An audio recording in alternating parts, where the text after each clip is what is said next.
Izin bertanya Bante, bagaimana cara menghadapi orang yang minta tolong pada kita, tapi ada kesannya merendahkan di balik permintaan tolong itu?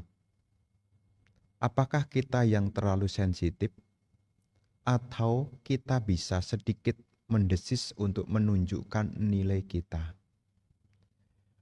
Bapak dan Ibu, saudara-saudari sekalian, ada istilahnya.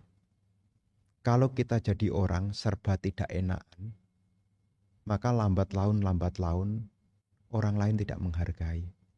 Ya, karena kita selalu bersedia untuk dia, available, ya, selalu ready untuk dia. Sehingga apa? Dianggap kita punya banyak waktu. Sehingga dia tidak punya penghargaan bahwasanya ya kita ini adalah orang yang juga punya nilai. Maka di sini kita juga harus berani mengatakan tidak kalau memang dirasa itu perlu. Karena kalau kita serba tidak enakan, diri sendiri juga tidak nyaman, orang juga memperlakukan kita juga sesuka maunya juga. Maka ada istilahnya, ya jadi orang jangan serba tidak enakan. Nanti kalau kita serba tidak enak, kemudian kita jadinya ya membantu dengan diperlakukan tidak sebagaimana mestinya. Kenapa? Karena kita melakukannya ya dengan sukarela. Maka untuk hal-hal tertentu, kadang dalam ilmu sosial nih, kadang-kadang kita juga harus berani mengatakan tidak juga. Tidak semua apa yang orang bilang ya harus dihiyakan juga. Nanti kita capek sendiri juga. Ya.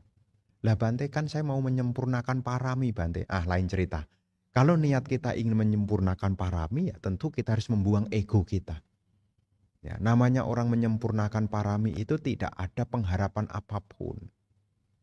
Tapi kalau kita ingin diperlakukan, ini saya jawab sosial ya. Kalau kita ingin diperlakukan dengan baik, dihormati, ya jadi orang jangan serba ndak enakan. Anda boleh mengatakan tidak. Ya, jadi kalau ada orang minta tolong dan memang benar-benar mau memberi pelajaran supaya dia menghargai, sesekali Anda boleh mengatakan tidak. Ya, boleh mengatakan tidak. Kecuali Anda mau menyempurnakan parami. Kalau niatnya menyempurnakan parami, ya Anda harus mengalahkan keakuan. Ya, ini beda nih. Ya. Jadi ketika kita mau menyempurnakan parami, ego itu ditanggalkan. Benar-benar ya membantu dengan meta. Ya. Membantu dengan keikhlasan, nekhama, tidak ada pengharapan apapun. Maka di sini kembali kepada kita mau menempatkan diri kita di mana. Ya. Jadi kalau kita menerima kondisi yang kurang berkenan, jika kita menggunakan ilmu sosial, ya kita bisa mengatakan tidak. Jadi kalau ada orang minta tolong pada kita, kita boleh mengatakan tidak. Tidak semuanya dihiyakan. Tetapi kalau kita niatnya untuk menyempurnakan parami, ya, selama bisa membantu, disitulah Anda tidak tidak mengatakan tidak. Artinya apa? Ya bantu aja. Ini artinya apa? Parami. Ya, membuang keakuan. Ya, membuang keakuan. Karena salah satu dari aku ingin dihargai itu juga keakuan.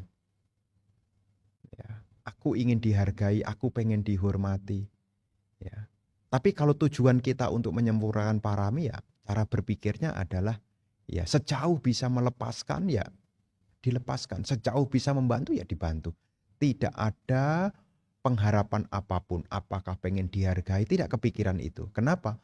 Karena tujuannya adalah untuk membuang keakuan. Jadi di sini kembali kepada Anda sebagai pilihannya. Ya, apakah Anda terlalu sensitif atau tidak itu kembali kepada Anda. Kalau memang Anda niatnya supaya Anda diperlakukan istimewa, ya Anda juga harus berani mengatakan tidak. Tetapi kalau niatnya Anda ingin menyempurnakan parami, ya sejauh ada kesempatan ya bantu, bantu, bantu, bantu. Begitu cara pandangnya. Ya, ini semua kembali kepada kita masing-masing. Begitu. Ya.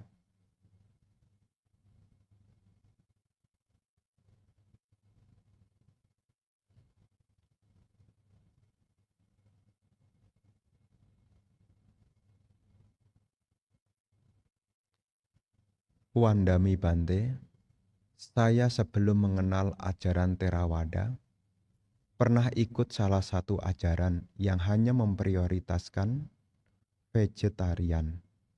Lalu dulu saya pernah bertanya, jika kita tidak boleh makan daging, kemudian seperti tikus, nyamuk, serta kecoa, kita tidak boleh membunuh dong. Dan jawaban mereka di luar nalar, mereka memberikan jawaban ke saya, tidak apa-apa. Itu dibunuh karena itu termasuk hama. Kata mereka, hanya binatang-binatang yang ukuran besar yang tidak boleh dibunuh. Dan binatang-binatang yang untuk dikonsumsi aja yang tidak boleh dibunuh. Apa benar binatang yang berbobot besar kita bunuh, kita mendapatkan karma buruk lebih besar? Karma itu dulu mereka menjelaskan kepada saya. Makanya saya kurang cocok di sana. Bapak dan Ibu, saudara-saudari sekalian, ada lanjutannya lagi. Maksud saya apa? Ada beda karma buruknya binatang yang berbobot besar dan berukuran kecil, Bante. Bapak dan Ibu, saudara-saudari sekalian, Ibu Bapak nanti suatu saat ya, kalau Ibu Bapak rajin membaca, khususnya di dalam penjelas, berkenaan dengan salah satu yang menentukan dari bobot atau beratnya karma.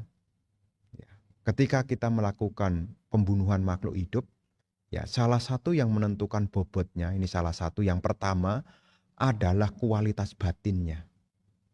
Kalau seseorang yang memiliki pengotor batin yang sudah lenyap seperti arahat yang sudah bebas dari loba dosa moha, kemudian dibunuh, maka karma buruknya sangat besar. Diukur dari apa? Kualitas batin. Demikian pula kalau kita berbuat baik kepada orang yang punya kualitas batin yang tinggi, seperti berbuat baik kepada orang yang sudah bebas dari loba dosa moha, karma baiknya juga besar. Ini secara apa? Kualitas batin yang dalam bahasa umum dikenal dari ukuran kesadarannya. Semakin tinggi moralitasnya, semakin tinggi kualitas batinnya, maka kalau kita berbuat baik kepada tempat itu, kepada orang itu, pahalanya juga besar. Kalau berbuat buruk sama orang itu, akibatnya juga besar. Diukur dari mana?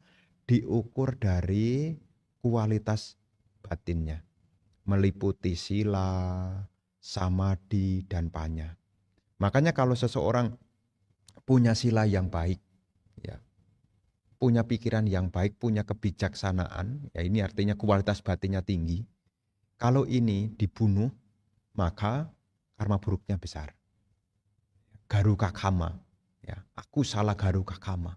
Membunuh arahat itu masuk aku salah garuka kama. Berat, kenapa? Ukurannya bukan sama-sama manusia, tapi kualitas batinnya. Sebaliknya, kalau kita bisa berbuat baik kepada orang yang sudah bebas dari loba dosa moha, seperti berdana kepada arahat, pahalanya juga besar. Diukur dari mana? Diukur dari kualitas batinnya. Selain diukur dari kualitas batinnya, yang kedua, diukur dari jasa kebajikannya. Ya, jasa kebajikannya. Contohnya apa? Seperti ibu dan ayah. Ibu dan ayah bagi anak-anaknya itu memiliki kualitas kebajikan yang besar. Ya. Ketika seorang anak membunuh orang tua, makanya masuk di dalam aku salah garuka kama. Kenapa? Karena orang tua ini jasanya besar. Sebaliknya, kalau seorang anak berbuat baik kepada orang tua, karmanya juga besar juga. Jadi kalau berbuat jahat juga menerima akibat yang besar, berbuat baik juga menerima pahala yang besar. Dari apa? Ukuran nilai kebajikannya. Kalau yang pertama tadi dari kualitas batinnya, yang kedua ini berdasarkan kebajikannya.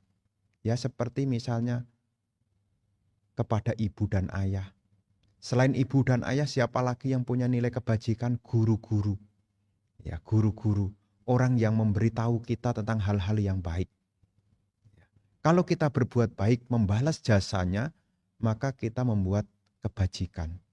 Maka disebut sebagai katanyu katawedi. Tahu balas jasa. Ya, tahu balas jasa. Jadi yang pertama dari ukuran kualitas batinnya, yang kedua adalah diukur dari jasa baiknya. Makanya seperti ada binatang, ya, binatang ini juga ditentukan dari jasa baiknya juga, Ibu Bapak. Jasa baiknya apa? Seperti misalnya, kalau sapi, ya sapi di masyarakat itu ya punya jasa baik. Ya, maka kalau di daerah-daerah pertanian, ya sapi itu ya dilakukan diberi penghormatan lebih tinggi. Kenapa? Karena jasanya besar. Jasa apa? Dia membantu mengolah tanah. Ya. Jadi kalau makhluk-makhluk itu punya jasa kebajikan, ya semestinya kalau kita mengerti, ya membunuh yang punya jasa kebajikan ini karma buruknya juga besar juga. Tapi kalau membunuh kepada yang tidak berjasa ya mungkin ya sebutannya ya rendah, bukan membenarkan pembunuhan ya. Tadi kan berbicara tentang bobotnya. Yang pertama dari kualitas batinnya, yang kedua dari kualitas jasa kebajikannya. Dan yang ketiga memang disebutkan berdasarkan umurnya. Jadi kalau makhluk-makhluk itu yang umurnya panjang, ukurannya besar seperti kayak gajah, ya nanti dibunuh, maka bisa kena hukum negara juga. Jangankan ngomongin hukum karma, hukum negara pun juga akan memberikan hukuman yang besar. Membunuh gajah. Kenapa? Karena gajah itu ya, sesuatu di masyarakat punya nilai, punya harga. Ya. Nah, kalau kita melakukan dengan sengaja membunuh binatang itu nanti kena pasal. Ya. Kena pasal, ada hukumnya, bukan hukum karma saja, kena hukum negara. Jadi memang di masyarakat ini ya ada sudah berlaku hukum karmanya. Tapi secara dhamma yang paling menentukan yang pertama adalah kualitas batinnya, yang kedua adalah jasa kebajikannya, yang ketiga adalah ukurannya itu memang menentukan. Ya, seperti gajah itu punya kesadaran yang lebih kompleks. Ya, sapi juga punya kesadaran yang lebih kompleks. Ya, jika dibandingkan dengan serangga, jika dibandingkan dengan ikan, ya, jika dibandingkan dengan ya mungkin semut juga, ya, tingkat kesadarannya sudah berbeda. Jadi ukuran di sini ada beberapa penjelasan meliputi kualitas batinnya, kualitas jasa kebajikannya dan memang disebutkan juga dari ukurannya. Ya, ukurannya. Apakah cukup sampai di situ, Bante? Tidak. Karena perbuatan buruk itu selain terletak pada objeknya, juga terletak pada pelakunya.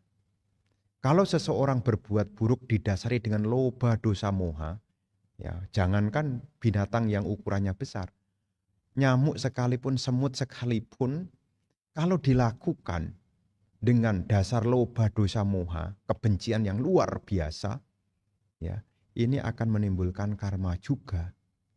Siapa yang menentukan bukan dari objeknya, tetapi dari kualitas pelakunya.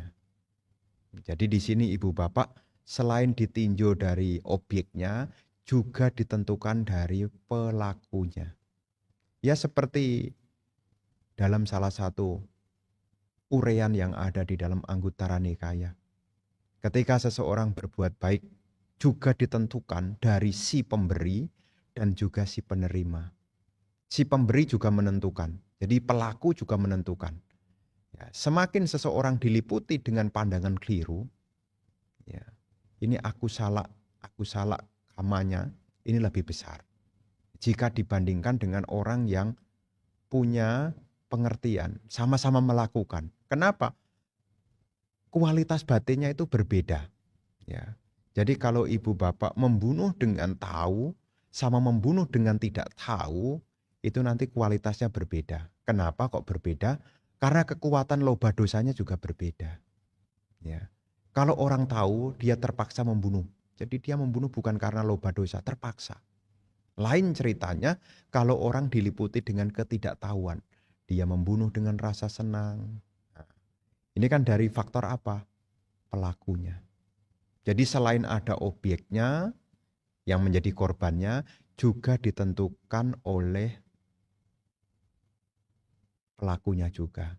Ya, jadi ada 3 tinjauan dari kesadaran objek itu. Semakin dia bebas dari loba dosa moha, ya, ini dia kalau dibunuh maka menjadi aku salah garuka kama. Ya, seperti membunuh seorang arahat, melukai seorang Buddha. Ya, itu juga aku salah garuka kama. Yang kedua dari jasa kebajikannya. Kalau membunuh orang-orang yang berjasa besar seperti ibu dan ayah, ini juga karma buruknya juga besar. Nah, yang ketiga ini memang disebutkan ya berdasarkan ukurannya. Jika ditinjau dari objeknya. Selain dari objek sekali lagi juga ditinjau dari pelakunya. Ya. Jadi semakin senang melakukan perbuatan buruk ya, buahnya juga besar juga. Ya, kalau berbuat buruk dengan senang, akibatnya besar. Berbuat baik dengan senang, juga akibatnya besar juga. Diukur dari apa istilahnya? Cetana, niatnya. Begitu. Ya, semoga bisa dipahami ya.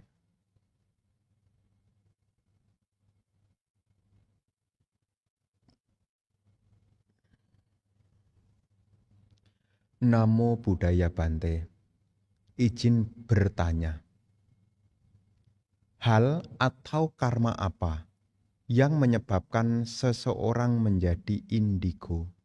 Terima kasih Bante. Bapak dan Ibu, saudara-saudari sekalian, belakangan ini kita sering mendengar di masyarakat tentang indigo. Memang kalau kita cari di Tipitaka tidak ketemu. Ya, indigo, istilah indigo. Karena di dalam Buddhis itu tidak ada penggolongan seseorang berdasarkan warna aura. Indigo itu sebetulnya adalah dari warna aura yang orang miliki. Indigo itu artinya keunguan, ya, ungu. Jadi orang itu kalau di dalam penjelasan disebut orang itu punya aura warnanya ungu. Ciri dari orang yang punya aura ungu ini punya kepekaan intuitif, ya, daya intuitifnya tajam, daya spiritualnya juga tajam. Ini disebut sebagai indigo. Kalau di foto aura dikelompokkan, dia punya warna yaitu warna ungu. Jadi indigo itu dari India ya. Dari India artinya ungu, warna ungu, indigo itu. Ya, indigo itu warna ungu. Secara Buddhis tidak ada pengkelompokan orang itu berdasarkan warna aura, itu tidak ada. Ya. Hanya di dalam belakangan ini kemudian ada istilah indigo yang punya aura warnanya ungu, kemudian karakteristiknya adalah punya daya intuitif yang tajam, punya spiritual yang peka, ya. Nah, kalau secara Buddhis bagaimana Bante? Ini pun juga hasil dari sebab akibat. Karena dalam kemunculan tidak ada yang muncul secara kebetulan. Orang yang punya kepekaan secara intuitif, seseorang yang punya kepekaan dalam spiritual, ini tidak ada yang kebetulan. Maksudnya apa? Kalau bukan dalam kehidupan ini dia berlatih, di kehidupan sebelumnya dia sudah berlatih. Khususnya olah batin. Karena intuitif itu, kepekaan itu dari ketenangan. Semakin seseorang punya ketenangan yang dalam, maka daya intuitifnya akan berkembang. Demikian pula orang yang berkembang dalam ketenangan, dimulai dari ketenangan, dia juga punya kepekaan secara spiritual. Dia punya ya seperti empati gitu ya. Empati. Ya, dia bisa merasakan. Ya. Jadi dia bisa merasakan apa yang orang lain rasakan. Namanya empati. Maka dia bisa merasakan empati tidak hanya kepada yang kelihatan, tetapi juga pada yang tidak kelihatan juga. Kenapa? Intuitifnya sudah berkembang, empatinya berkembang, spiritualnya juga berkembang. Semua muncul ini karena ada sebab. Sebabnya adalah sebelumnya atau sekarang dia sudah mengembangkan, yaitu olah batin. Ya seperti ibu bapak nih, kalau latihan meta ya. Meta gitu. Meta itu cinta kasih. Lama-lama ibu bapak juga punya indigo sebutannya juga. Kenapa? Anda punya empati, bisa merasakan apa yang orang lain rasakan. Bahkan kalau diulang-ulang meta bawana itu pun juga punya daya spiritual yang tinggi juga. Ditambah lagi dengan Anda latihan meta, Anda pun juga akan memiliki daya intuisi. Ya, jadi bisa mengetahui. Ini kalau kita lihat dari samata bawana. Ya, karena disebutkan di dalam meta nisangsa, ya, ketika seseorang punya meta, maka disebutkan di situ manusia piyohoti, amanusia piyohoti. Jambungan manusia mencintai. Dia punya empati soalnya. Punya empati. Jadi kalau kita mau mengembangkan intuisi kita, empati kita, spiritual kita, nah salah satunya dari objek samata itu kita bisa mengembangkan apakah anapanasati termasuk juga meta bawana. Ya, meta bawana itu juga membuat kita punya intuisi juga. Meta bawana itu juga membuat kita kalau dilatih juga punya empati. Bisa merasakan penderitaan makhluk lain. Ya. Makanya ketika anak-anak indigo nanti dia bisa menceritakan. Ada kesedihan dari makhluk-makhluk gitu ya. Yang kita sering dengar dalam penyampaian-penyampaian mereka. Ya, dia punya kepekaan mengetahui. Ya, ada makhluk di sana dia bisa merasakan kesedihan yang dia alami. Ya, dia bisa merasakan. Kenapa? Dia sudah berkembang dalam meta. Ya. Di sebelumnya dia sudah berlatih. Sehingga dia punya empati, bisa merasakan apa yang makhluk lain rasakan. Begitu ya. Secara Buddhis ya penggolongan manusia berdasarkan warna ini tidak ada. Ya. Hanya tadi yang saya sampaikan adalah karakteristik dari orang yang disebut indigo, warna ungu adalah dia intuitif, dia punya empati yang tajam, ditambah dia punya nilai spiritual. Ya dia lebih suka ya, menjauh dari keramaian. Ini spiritual. Ya, spiritualnya berkembang. Dia tidak tertarik dengan ya kesenangan-kesenangan indriawi. Ya, ini karakteristiknya. Maka saya hubungkan dari meta bawana.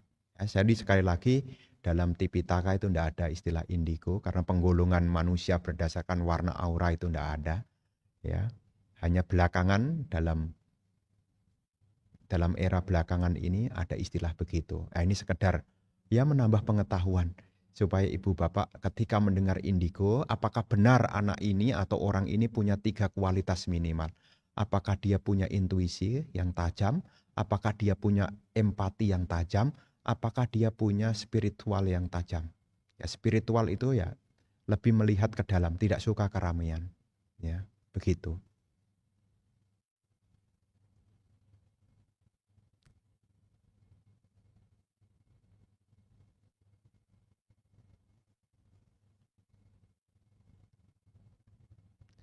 Wandami Bante, objek meditasi apa yang dapat mengurangi nafsu secara cepat? Anumodana. Bapak dan Ibu, saudara-saudari sekalian, berkenaan dengan bagaimana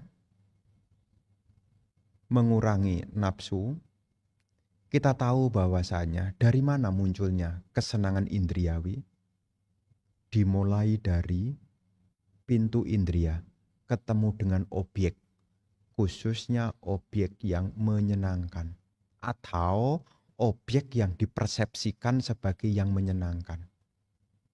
Jadi ketika seseorang indrianya ketemu dengan objek yang dipersepsikan sebagai yang menyenangkan, akan timbul perasaan senang. Ketika itu menjadi pengalaman senang, maka muncul yang namanya tanha, keinginan untuk memiliki. Terus bagaimana untuk mengatasinya? Disinilah pentingnya bagi kita untuk mengendalikan pintu indria. Ya, mengendalikan pintu indria.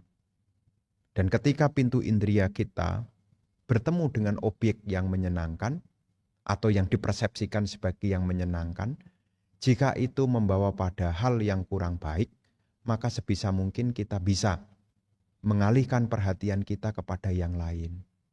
Maka di dalam teknis samatha itu disebutkan dengan cara mengembangkan asubha bawana. Kalau bukan asubha bawana, adalah dengan mengembangkan anapanasati. Jadi ketika pikiran itu terbakar oleh kesenangan indriawi, seseorang kemudian beralih pada pengembangan ketenangan. Ya, pengembangan ketenangan.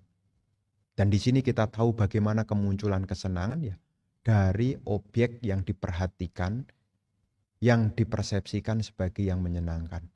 Karena dari kelahiran ke kelahiran, karakteristik kita dalam samsara ini, kalau itu objek itu menyenangkan, keinginan kita itu untuk mendekati, menggenggam.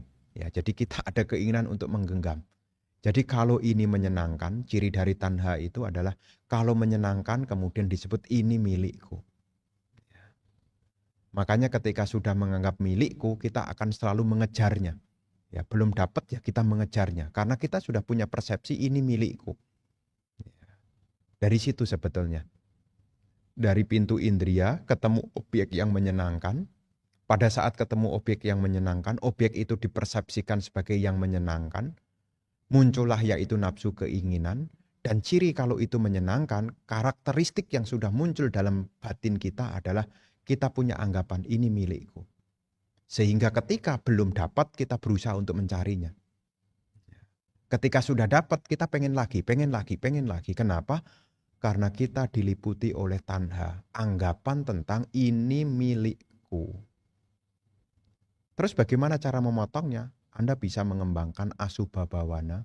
Melihat sisi lemahnya. Sekaligus juga Anda bisa melihat juga napas masuk, napas keluar sebagai bentuk pengalihan atau Anda merenungkan tentang ketidakkekalan. Ketidakkekalan ini hanyalah fenomena perasaan samata. Rasa senang yang membakar ini hanyalah fenomena yang sifatnya muncul berlangsung. Muncul berlangsung tenggelam, muncul berlangsung tenggelam. Ya, jadi sebisa mungkin ya gunakan waktu Anda. Ya, jangan terlalu lama memperhatikan yang kita persepsikan sebagai yang menyenangkan. Karena kalau terlalu lama di sana, ya perhatian kita akan menggenggam. Sehingga akan ada niat untuk mencari. Ini namanya tanha. Ya, menganggap sebagai milik. Maka terus menggenggam, mencari. Dan tidak pernah ada habisnya. Begitu. Jadi yang bisa dilakukan bagaimana? Anda bisa mengembangkan ketenangan batin, apakah mengembangkan anapanasati, ataukah mengembangkan asubha bawana, termasuk juga Anda bisa merenungkan, duduk dengan tenang, memperhatikan apa yang Anda rasakan, dilihat kemunculannya dan kepadamannya, melihat anicca di dalam wedana. Apa yang Anda rasakan ini adalah tidak kekal. Sekaligus juga berasosiasilah dengan orang-orang yang baik. Supaya apa? Kita tahu menggunakan waktu secara produktif. Yang bermanfaat, yang membawa pada nilai manfaat. Tidak hanyut di dalam kesenangan. Ya, berasosiasilah dengan ya teman-teman yang baik. Ya, begitu ya tanggapan saya ya.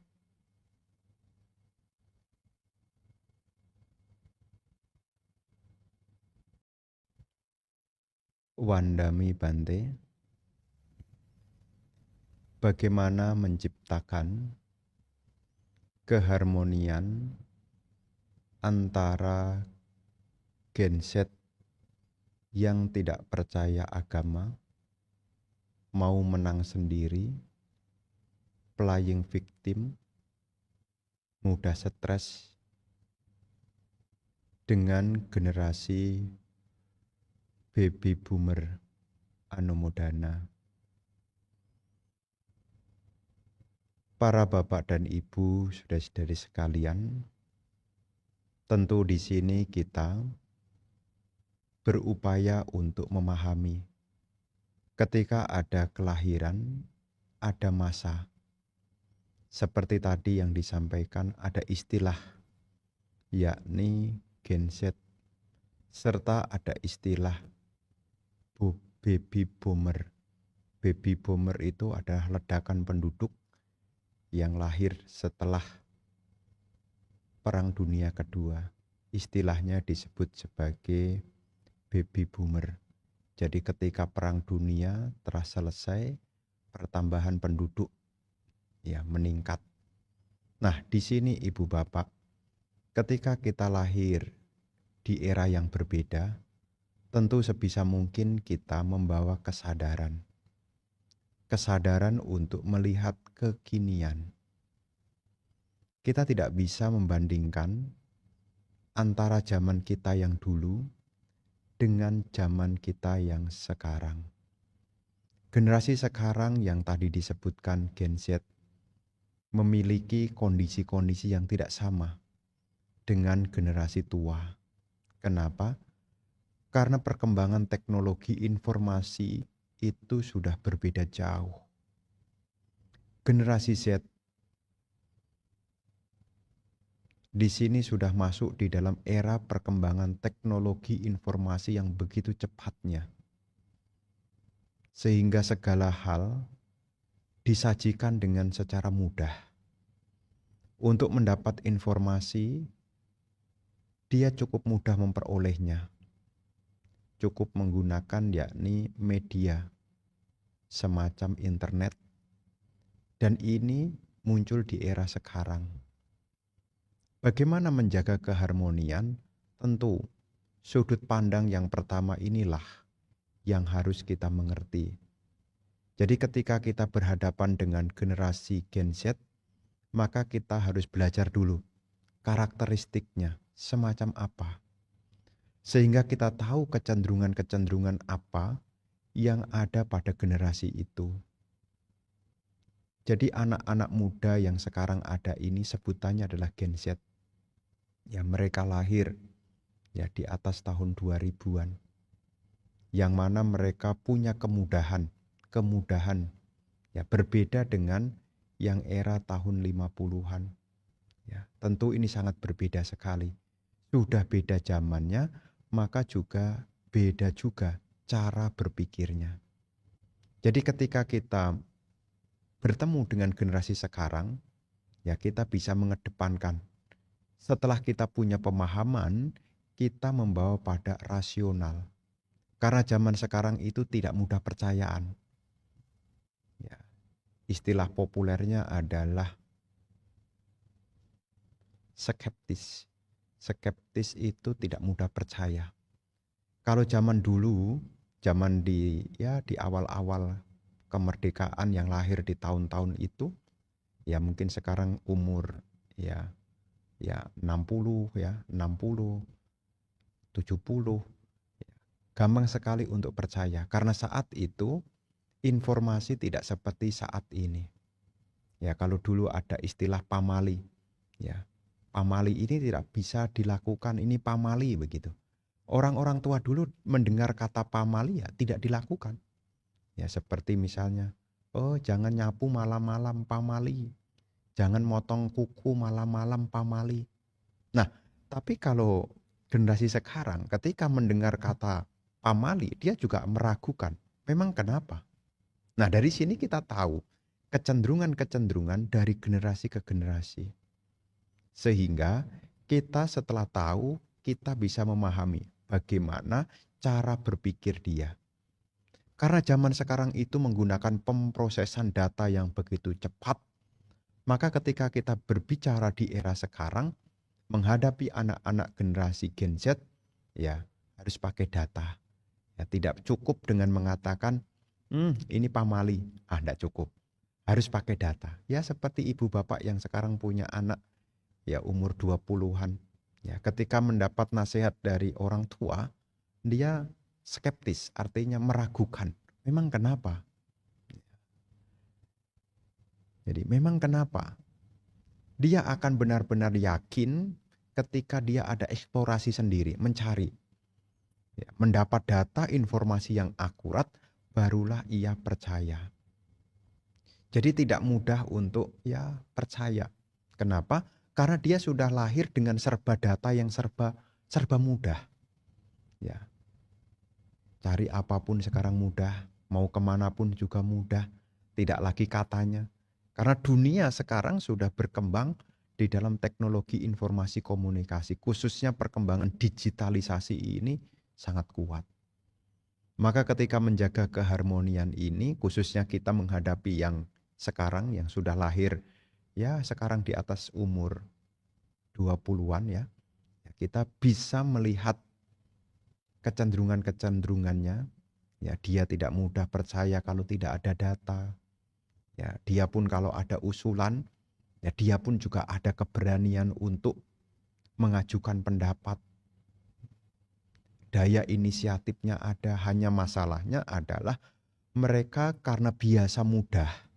Ya, biasa mudah mendapat tantangan. Nah, ini dia. Mendapat tantangan jadi mentalnya tidak kuat. Jadi karena semua serba mudah. Apa-apa diperoleh mudah, apa-apa diperoleh mudah. Kesabarannya tidak kuat, ya. Tidak tangguh secara kesabaran. Secara mental, resiliensi, ketahanannya juga berbeda dengan yang generasi-generasi yang lebih tua. Kenapa bisa demikian? Karena dia lahir di era yang serba mudah. Karena bentukan dari kemudahan, ya itulah. Kalau dalam ilmu psikologi disebutkan, anak-anak yang lahir di era Gen Z ini, semua lahir itu sudah mengenal namanya Pampers. Pampers itu kalau mau buang air kecil dari toilet training istilahnya, itu mereka tidak ada daya untuk menahan. Jadi kalau mau kencing ya kencing aja, mau buang air besar ya buang air besar. Beda dengan orang-orang yang sebelumnya yang belum mengenal tentang Pampers. Dia harus nahan diri. Ya, ketika perutnya sakit, dia nahan diri. Dari situ dia belajar tentang kesabaran. Ya, mau menunggu.